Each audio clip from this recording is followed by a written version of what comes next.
Some stories begin not with a word, but with a sound that tears through the silence and announces that a life once on a steady track is about to be derailed.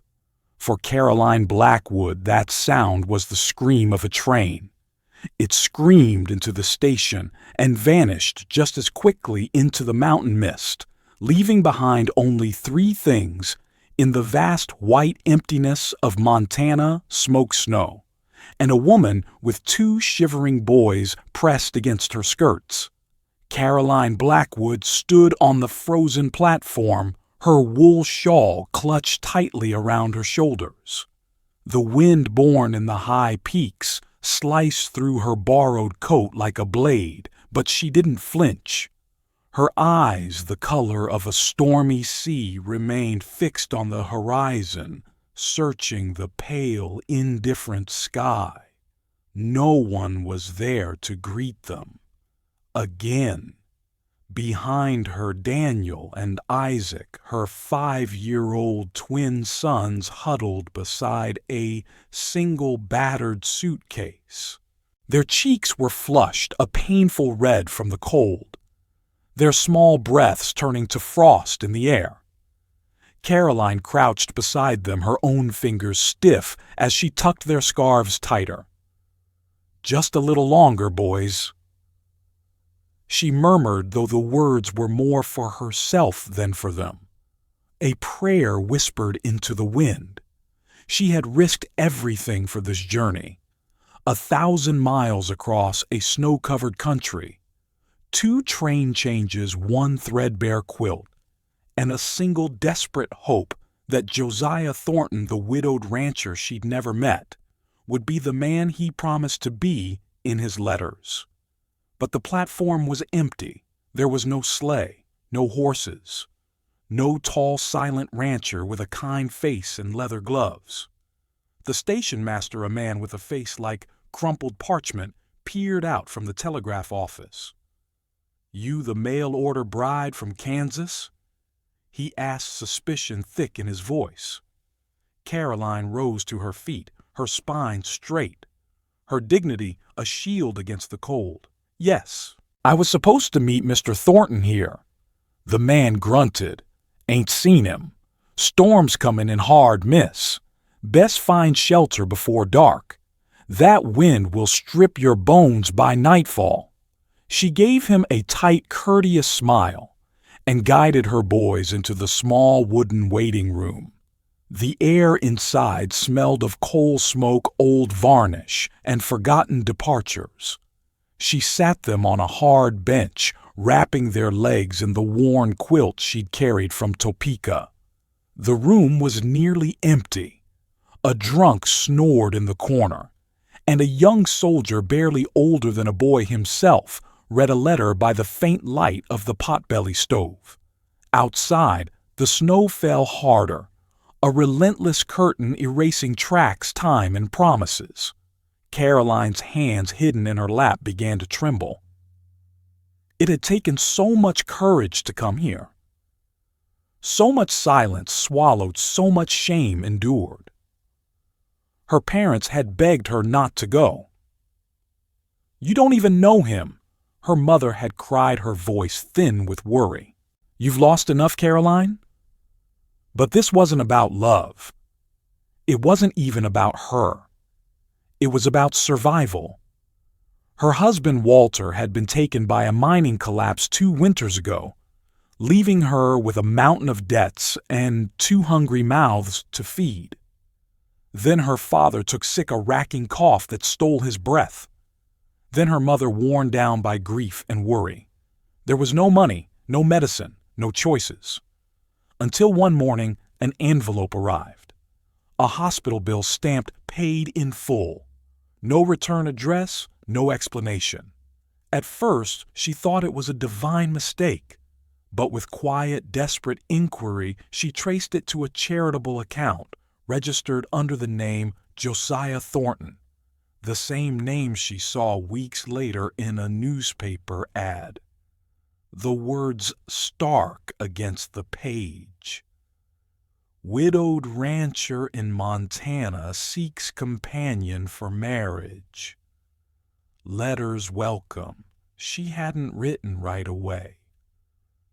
But one night after her father coughed blood for an hour straight, and the roof began to leak over Isaac's cot, she sat at the kitchen table, lit a candle, and picked up her pen. Dear Mr. Thornton, it wasn't a love letter. It was honest, raw, and almost desperate. She told him about her boys, her grief, her bottomless gratitude, and her willingness to work to build or to become whatever a wife on a remote ranch needed to be. 2 weeks later, his reply came. 2 simple, direct words that changed everything. Come. The door is open. And now, sitting in a forgotten train station in the middle of a blizzard with 2 freezing suns and no one to greet them, she wondered if he had changed his mind, or worse, if he had only helped her out of a distant, anonymous charity, and never truly expected her to show up on his doorstep. She looked at the clock on the wall. 3:17 p.m. The light outside was already fading. If no one came by sundown, she would have to knock on the preacher's door across the street. Perhaps he would let them stay the night.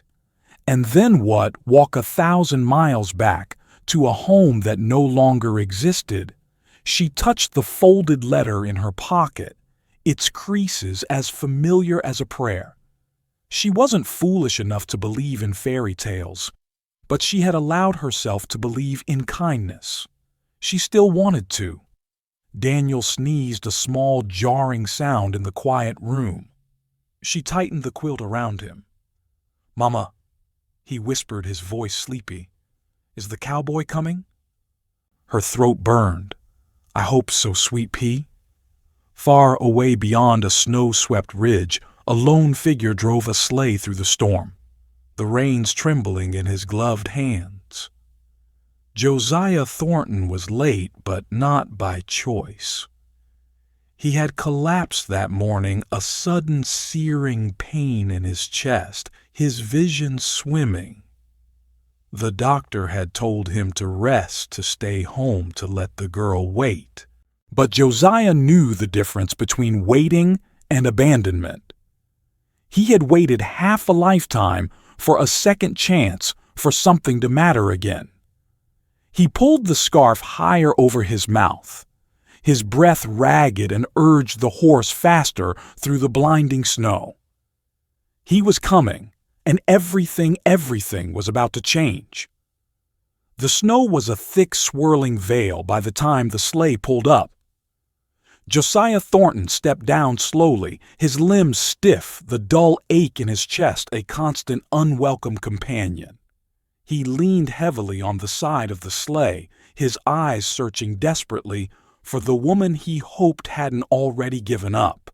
Inside, Caroline looked up at the creak of the station door. Her heart stopped. There he was, taller than she'd imagined, with silver threaded through his dark beard. His eyes were weathered, solemn, the eyes of a man who had seen too many winters. He stood before her like a figure torn from the past, dusted with snow and exhaustion. "Miss Blackwood," he asked, his voice lower and rougher than she expected. She stood trying to still the frantic pounding in her chest. "Yes. And these are my sons, Daniel and Isaac." The boys peeked up cautiously from behind her coat. Josiah's gaze fell upon them, and he gave a tight, formal nod. There was no flicker of surprise, no discomfort, only a profound weariness, as though he'd been carrying something heavy for a very long time, and had just now found a place to set it down. "I'm sorry," he said, his voice quieter now. "I should have been here. I fell ill. But I'm here now." Caroline swallowed, unsure what to say. A part of her wanted to believe him to collapse into relief. But another part, the part that had been preparing for rejection all day, held back. It was hard to release that fear. You shouldn't have traveled in this weather. She said, her voice careful. A faint, tired smile touched his lips. I told myself the same thing. Then I told myself to get over it. It was not romantic, it was not sweeping. But something about his stark honesty warmed her more than the cold stove ever could. He offered a gloved hand not to her, but toward the door. Come, the sleigh's outside. We'll be home before the storm gets worse. Caroline hesitated for only a moment. Then she turned, bundled her sons tighter, lifted the single suitcase with her free hand, and followed the man who would, one way or another, determine the rest of their lives. The road to the ranch wound through tall pines crusted with snow. The horse trudged steadily, its breath puffing in soft white clouds. The boys, lulled by the motion and the warmth of the buffalo blanket Josiah had provided, had fallen asleep in her lap. The silence between her and Josiah grew louder with every mile. He finally broke it, his gaze fixed on the path ahead. You wrote in your letter that your husband passed. She nodded, her cheek pressed against Daniel's hair. 2 years ago, a mining accident. He left behind debts. My parents, well, they've always been fragile. When they both fell ill last spring, I didn't know what to do. He didn't interrupt, just listened. Then the bills were paid, she continued, her voice soft, miraculously. When I found out it was you, I was grateful, of course, but also confused. You didn't know me. You didn't owe me anything. He exhaled slowly, snowflakes clinging to the brim of his hat. I didn't do it out of obligation, Miss Blackwood. Silence again. Caroline turned her head to study his profile against the darkening woods. There was a haunted sorrow etched into the lines of his face, a story she knew she had no right to ask about. Not yet. They arrived at the ranch house well past sundown. It loomed like a great shadow among the snowbanks, its windows glowing with a soft amber light. A welcome. Josiah helped her down, then took the suitcase, leading them inside. The warmth of the hearth hit her instantly, along with the scent of cedar, old leather, and something else. Solitude. The interior was large, but not grand, with worn wooden floors and faded curtains. It was a house built for living, not for impressing. Your room is at the end of the hall, Josiah said, his voice strained. The boys can sleep there with you. There's a stove in the corner to keep it warm. Thank you, she said, her voice formal. He gestured toward the kitchen. I'll have breakfast ready at dawn. If you're tired, you can sleep through it. Do you always cook for yourself? She asked, the question slipping out before she could stop it. He looked surprised. Always have. The boys began to stir, and she murmured to them, guiding them toward the promised warmth of their new room. She left Josiah by the fire with nothing but the crackle of the flames and his own heartbeat for company. That night, long after the boys had fallen into a deep, peaceful sleep, Caroline sat by the frosted window. She opened her satchel and took out a small leather-bound journal. It was her mother's. She flipped to the pages written in the weeks before. She passed her script, frail but clear. Words about her youth, about a love lost to duty and distance. And there, mentioned only once, was a name. Josiah Thornton. Caroline whispered to the quiet, unfamiliar room. You're not a stranger at all. She closed the book. A strange sense of calm settled over her. It wasn't just the roof over her head or the warmth from the bed. It was a pull as if the past had gently looped its arms around her shoulders and told her she was finally home. In the main room, Josiah stood before the fire, one hand pressed over his heart. He hadn't told her the whole truth. He hadn't found the words. He remembered her mother's face, the way Ruth Harris used to laugh, her hair wild as she spun in the tall grass, barefoot and untamed. He remembered the day she told him she was leaving her family, having chosen another man for her.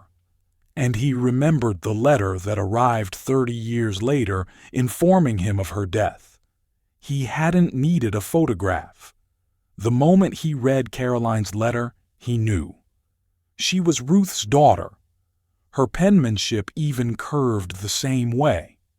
He had stared at the ceiling that night, asking himself if this was a second chance or some kind of penance. He wasn't sure. All he knew was that Ruth was gone, but her daughter had reached out through a storm, and he had taken her hand. He whispered into the fire a confession to a ghost. "Forgive me, Ruth. I didn't know how to love you then. But maybe I can do right by her now." The logs popped, the snow howled outside, and somewhere in the house, a mother watched her son sleep in a warm bed for the first time in months, wondering what kind of man had truly opened his door. The first few weeks settled into a rhythm, one born not of ease, but of shared purpose. Mornings began before the sun with the smell of coffee and wood smoke. Josiah, despite his weakened heart, insisted on tending to the livestock himself. "Gives a man a reason to get up," he'd say. But Caroline saw how he leaned harder on the fence posts each day, how his breath came in shorter, shallower bursts. She said nothing, but she started waking earlier, ensuring the fire was roaring and hot water was ready when he came back inside. She found her own place in the quiet corners of the house. She aired out the sewing room where Josiah's late wife's threads still sat in a wicker basket untouched for years. She cleaned the study, dusting the yellowing books, and the large writing desk a silent testament to a life lived in thought. The boys, however, embraced the ranch with a wild, joyful abandon. Daniel, the bolder of the two, fell in love with the goats. Isaac, more cautious, was fascinated by the chickens, spending hours watching them peck and strut. Their laughter ringing through the crisp winter air was a sound the ranch hadn't heard in a long, long time. It was a kind of healing. One evening, as the sky turned the color of rust and violet, Caroline sat by the fireplace mending a patch on Isaac's trousers. The boys were asleep upstairs. Josiah sat across from her nursing a cup of cider, the firelight dancing between them. "Do you think she ever forgave me?"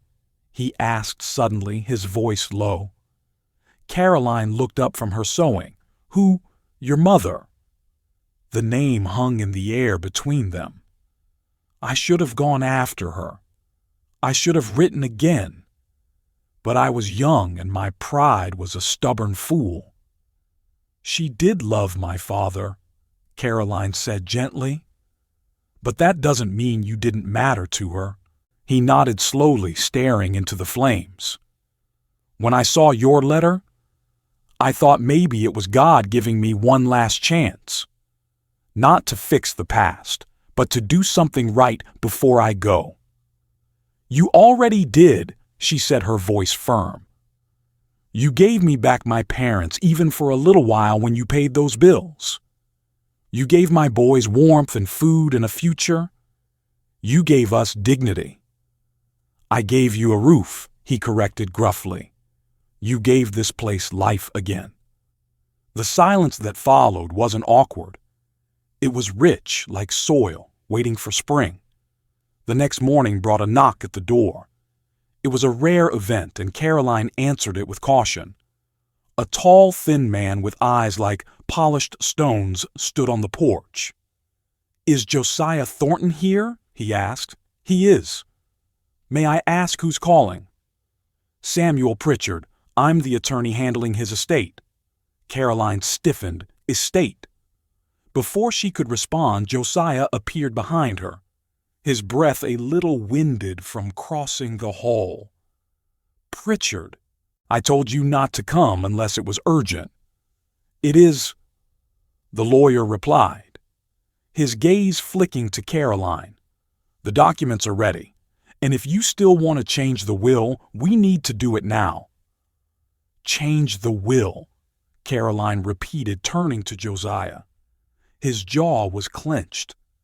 "It's just paperwork, Caroline." He ushered the lawyer into the study, closing the door behind them. Caroline stood frozen in the hallway, her hands twisting the fabric of her apron. When the door finally opened half an hour later, Josiah stepped out alone, his face pale. "I'm sorry you had to hear that," he said quietly. "What exactly did I hear?" He walked to the window, watching the snow. "I had to make sure. If something happens to me, you and the boys aren't left with nothing." Her voice was barely a whisper. "You put us in your will." "You're my wife, Caroline," he said, turning to face her. "Maybe not in a church yet, but under this roof you are. And this land, it doesn't go to cousins who only remember my name when they smell money. It goes to family." Gratitude felt too small a word. Instead, she walked to him and laid a hand gently on his sleeve. "Then let's make it official." He looked at her startled. "I mean it." She continued, finding a strength she didn't know she possessed. "I've been wearing your name for weeks now, cooking in your kitchen, raising my boys on your land. If we're going to build something honest, it should start with a real vow." The weariness in Josiah's expression shifted, replaced by something akin to wonder. He looked at her not as a desperate woman from a train platform, but as a partner. "We need a preacher." He said the words full of disbelief. "Then we'll find one." But as the fire dimmed that night, neither of them noticed the fresh horse tracks appearing near the outer fence line tracks that belonged to someone who hadn't come in peace. The knock came 2 nights later, just after supper. It was a firm, arrogant sound.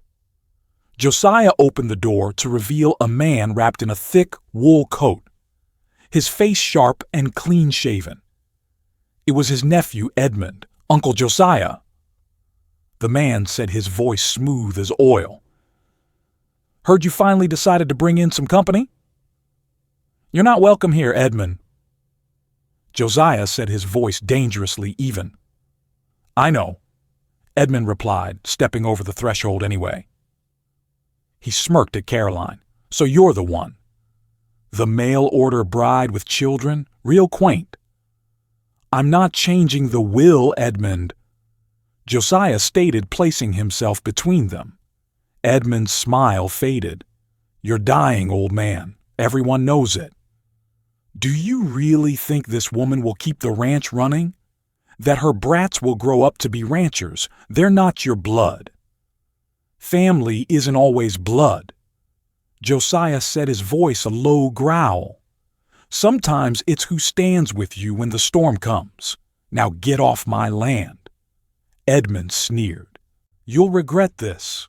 When the frost clears and the creditors come calling, don't expect me to bail her out." With that, he turned and vanished back into the night.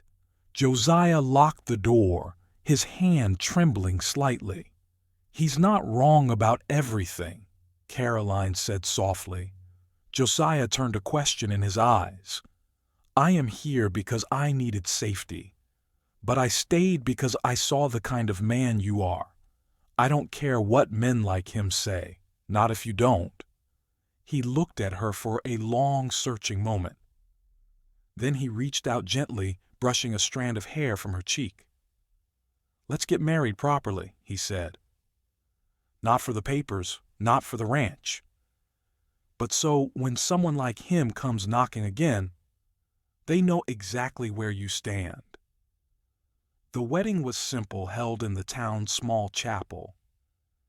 The only witnesses were the preacher, the silent, snow-covered pines outside the window, and two small boys who chased each other around the pews, their laughter a promise of the future. As they exchanged vows, a quiet understanding passed between them. What began as a desperate arrangement had become something real, something worth defending. But peace, as Caroline had learned, was a fleeting guest. 2 days later, a telegram arrived. It bore a government seal. Notice of estate challenge filed. Edmund Thornton claims illegitimate transfer of property. Court summons pending. Josiah leaned back in his chair, his eyes closed. He's going to try and take everything. Caroline placed a hand over his on the table, her touch firm and steady. Then, she said, her voice filled with a fire she didn't know she had, "We won't let him." The air inside the Helena courthouse was thick with old wood polish and quiet judgment. Caroline sat stiffly in the front row, Josiah beside her, leaning heavily on his cane. Edmund strode in with a confident sneer, his sharp-eyed lawyer, Ms. Hartley, trailing behind him. The proceedings began quickly. Ms. Hartley painted a picture of a dying, delusional old man being manipulated by an opportunistic young widow. "Your Honor," she argued, "this was not a marriage of love, but a marriage of convenience and avarice." When it was her turn, Caroline stood, her voice shaking but clear. "I did not come here to take anything. Mr. Thornton offered me a safe place for my children.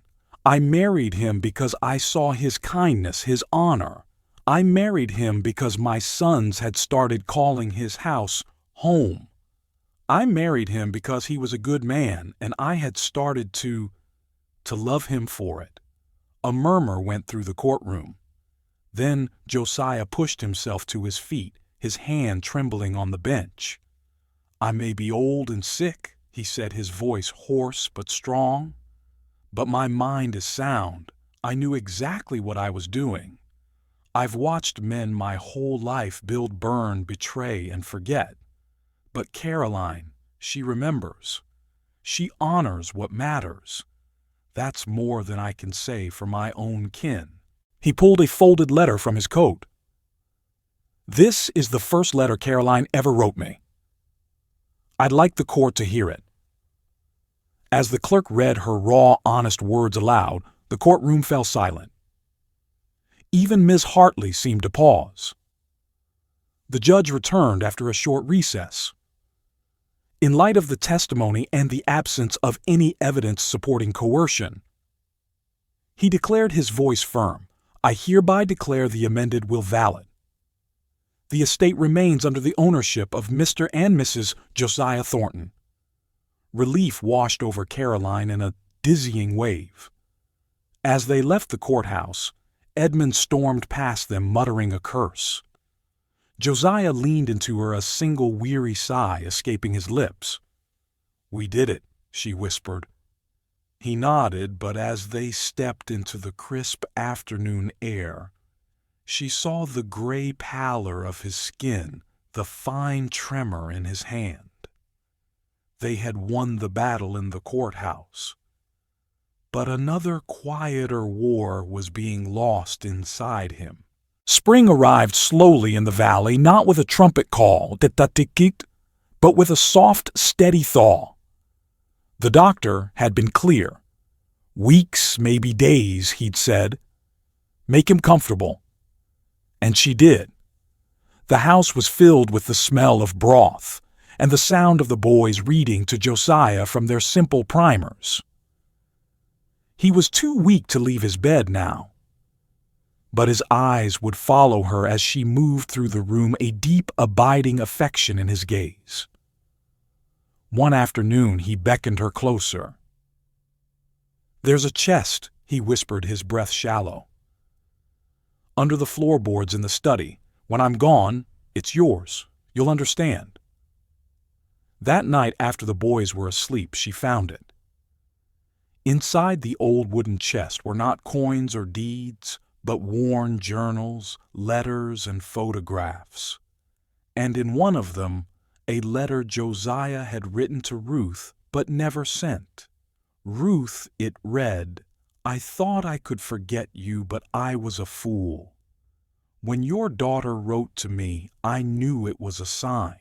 I can't change the past, my love, but if I'm lucky, maybe I can give your girl the future you deserved." Caroline let out a shaky breath, tears streaming down her face. She held the letter to the flames in the hearth, watching the words turn to ash. Some ghosts needed to be laid to rest. Josiah passed 3 days later as a soft snow began to fall, blanketing the world in a hush of white grace. The months that followed were a blur of grief and work. Caroline, with the help of a hired hand Josiah had arranged for before he died, learned to run the ranch. She learned the rhythms of the seasons, the language of the land. And she began something new. In the barn where hay was once stored, she set up a classroom. She put an ad in the town paper, reading and writing lessons for women. No charge. On the first Saturday, 6 women showed up. Some with babies on their laps, others with calloused hands and tired, hopeful eyes. Caroline stood before them, a piece of chalk in her hand. "Today we learn to write our names," she said with a smile. "Tomorrow may be a letter to someone you love." A woman in the back raised a timid hand. "Miss Caroline, you ever scared it's too late to begin again?" Caroline paused, her gaze drifting out the barn door to the distant hill where a single cottonwood tree stood, watch over a grave. "No," she said softly, a certainty settling in her heart. "It's never too late. Some beginnings just wear the disguise of an ending." That night, she sat on the porch, the boys sleeping soundly inside. The stars blinked overhead in the vast, silent sky. The ranch was still full of memories, second chances, and a love that had found its way back not as a youthful romance, but as a quiet, enduring redemption. And for the first time in her life, Caroline Blackwood felt the profound, unshakable peace of being truly, completely home.